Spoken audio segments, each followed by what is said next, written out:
Hello students, welcome back in Jitendra Gogia's class. We are discuss our fourth part of our chapter, the last lesson. And you know very well, we have discussed through this chapter that it was the French school's last lesson of French language, and the M. Hamels and villagers are so sad. Now we are going to start our last part of the chapters. After the grammar, we had a lesson in writing. कहता है grammar के बाद, व्याकरण के बाद we had a lesson in writing, हमें एक पाठ लिखने के लिए दिया गया. That day M Hamel had new copies for us. और उस दिन एम हैमल जो थे, श्रीमान हैमल जो थे, वो हमारे लेके आए थे क्या, न्यू कॉपीज, नई कॉपियाँ, नई notebooks, written in a beautiful round hand, जिसमें सुंदर राउंड हैंड यानी कि गोल राइटिंग में, कर्सिव राइटिंग में बोल सकते हैं, लिखा हुआ था France Alsace France, France Alsace France, Alsace. They looked like little flags floating everywhere in the school room. और वो दिखाई दे रही थी, looked like, बिल्कुल दिखाई दे रही थी. कैसी? लिटिल फ्लैग, छोटे छोटे झंडों की तरह जो फ्लोटिंग कर रहे हो, अर्थात फहरा रहे हो, उड़ रहे हो, एवरीवेयर, हर जगह, in the school room, school के कमरे में, हंग फ्रॉम द रोड, जो एक डंडे से लगे हुए थे, रोड से लगे हुए थे, at the top of our desk, हमारी डेस्क के टॉप पे, ऊपर. You ought to have seen how everyone set to work. आपको देखना चाहिए था, तुम्हें देखना चाहिए था कि सब कैसे अपने काम में लगे हुए थे. And how quite it was, और कितनी शांति थी. The only sound was the scratching of the pens over the papers. The only sound was, जो एक लौती आवाज़ थी, वो किस चीज़ की थी? स्क्रैचिंग ऑफ पेन्स, पेन के चलने की, पेन के चलने की आवाज़ थी. ओवर द पेपर, कागज़ के ऊपर. वंस सम बीटल्स फ्ली इन, एक बार तो कुछ मक्खियाँ, भंवरे उड़ते हुए गए. बीटल्स, भंवरे, इन, उड़ते हुए गए. But nobody paid any attention to them, लेकिन किसी ने भी उस पर ध्यान नहीं दिया. Not even the littlest ones, यहाँ तक कि सबसे छोटे बच्चे ने भी, who worked right on tracing their fish hooks, जो क्या कर रहा था? फिश हुक्स को ट्रेस करने की कोशिश कर रहा था, बनाने की कोशिश कर रहा था. As if that was French, जैसे कि वो फ्रेंच भाषा हो. ऑन द रूफ, छत पर, the pigeons could very low, और छत पर जो कबूतर थे क्या कर रहे थे? वो गुटरगू कर रहे थे, आवाज़ कर रहे थे. And I thought to myself, और मैंने सोचा अपने आप में, will they make them sing in German even the pigeons, क्या वो कबूतरों से भी जर्मन भाषा में गवाएंगे? Whenever I looked up, जब मैंने ऊपर देखा, फ्रॉम माई राइटिंग, अपने लिखने से बाद, आई सा, मैंने देखा, M Hamel sitting motionless in his chair, कि एम हैमल जो है वो अपनी कुर्सी में बिल्कुल बिना हिले डुले बैठे हैं. मोशनलेस, बिना हिले डुले. And gazing first at one thing, और कभी वो एक चीज़ पर देखते, देन एट अनदर, और फिर दूसरी चीज़ पर देखते. as if he wanted to fix in his mind just how everything looked in that little school room. और ऐसा लग रहा था जैसे वो चाहते थे, he wanted, वो चाहते थे, to fix in his mind, अपने दिमाग में बिठा लेना, just how everything looked in that little school room, कि उस स्कूल के कमरे में वो चीज़ें कैसी दिखाई दे रही थी. फैंसी, सुंदर. Fancy, for 40 years he had been there in the same place. Fancy जो लोहे की एंगल्स लगी होती, फैंसी जो थी वो 40 सालों से अपने उस स्थान पर जैसे कि तैसे थी. With his garden outside the Windows, खिड़की के बाहर जो बगीचे के साथ थी. And his class in front of him, और उसके सामने उसकी क्लास थी.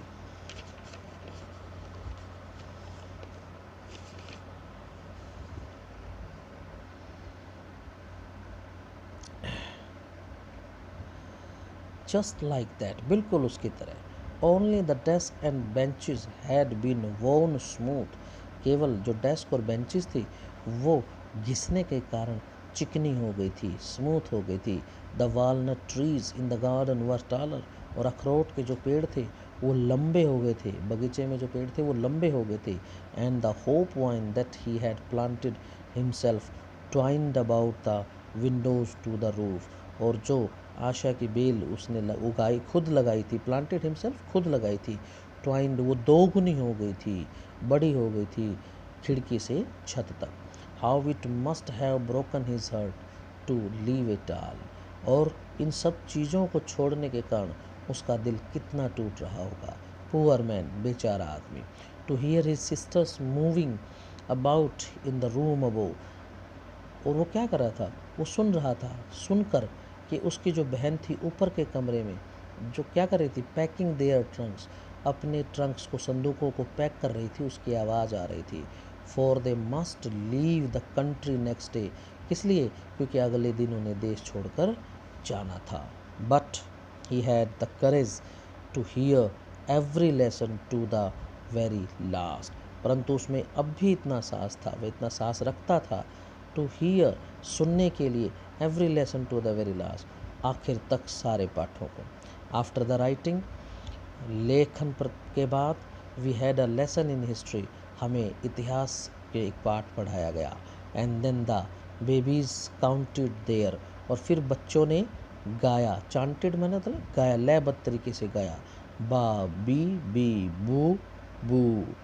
Down there at the back of the room old Hauser had put on his spectacles, और कमरे के पीछे की तरफ जो होजर, बूढ़ा होजर बैठा हुआ था, उसने अपनी चश्मा पहन रखी थी. And holding his primer in his both hands, और उसने अपने दोनों हाथों में कायदे को, प्राइमर कायदे को पकड़ रखा था. Spell the letters with them, और उनके साथ वर्णों को बोल रहा था. यू कुड सी दैट, तुम्हें देख सकते थे, दैट की ही टू वॉज क्राइंग, वो खुद भी रो रहा था. His voice trembled with emotions, और भावना के कारण उसकी आवाज़ काँप रही थी, ट्रम्बल्ड, काँपना. And it was so funny to hear him that we all wanted to laugh and cry, और वो इतना मजाकिया लग रहा था जो उसकी आवाज़ थी कि हम सब रोना भी चाहते थे और हंसना भी चाहते थे. Ah, how well I remember it, the last lesson. Ah, मुझे ये अंतिम पाठ कितनी अच्छी तरीके से याद हो गया था. All at once the church clock struck 12, और तभी अचानक से चर्च की जो घड़ी थी उसमें 12 बजे. देन द एंजलस, और फिर देवदूतों की प्रार्थना की गई, आरती की गई. At the same moment the trumpets of the Persian returning from drill, और उसी समय, उसी पल, मोमेंट पल, ट्रम्पेट्स ऑफ द पर्शियन, जो पर्शियन सैनिक थे उनके जो ट्रम्पेट्स थे, बैंड के जो आवाज़ थी वो आने लगी. रिटर्निंग फ्रॉम ड्रिल्स, जो कि कहाँ से आ रहे थे, अपने अभ्यास से वापस लौट रहे थे. साउंडेड अंडर आवर विंडोज़, उनकी आवाज़ हमारी खिड़की के नीचे आ रही थी. एम स्टूड अप, एम खड़े हो गए. वेरी पेल, बड़े उदास थे. इन ही चेयर, अपनी कुर्सी में. आई नेवर सा हिम लुक सो टॉल, मैंने कभी भी उनको इतना लंबा नहीं देखा. माई फ्रेंड्स सैड ही, मेरे दोस्तों, उन्होंने कहा. I but something choked him, but परंतु, समथिंग चॉक्ड हिम, किसी चीज़ ने उनके गले को रोक दिया था, बंद कर दिया था, रोक दिया था. He could not go on, और वो बोल नहीं सके. Then he turn to the blackboard, और फिर वो मुड़े, ब्लैक बोर्ड की तरफ मुड़ गए, टर्न, मुड़ गए. टुक अ पीस ऑफ चाक, उन्होंने एक चाक का टुकड़ा लिया. एंड, और bearing on with all his might, और उस बोर्ड पर अपनी सारी शक्ति के साथ लिखा। With he all his might का मतलब क्या होता है बेटा? संपूर्ण शक्ति के साथ। ही रोट, उन्होंने लिखा। As large as a could, उतना बड़ा जितना बड़ा वो लिख सकते थे। वाइव ला फ्रांस, फ्रांस की जिंदा जय हो। Then he stood then he stopped and leaned his head against the wall, फिर वो रुक गए और अपना सर दीवार से लगा दिया। एंड विदाउट अ वर्ड, और बिना किसी शब्द के, ही मेड अ गेस्चर, उन्होंने इशारा किया, टू अस, हमें, विद हिज हैंड, अपने हाथ से।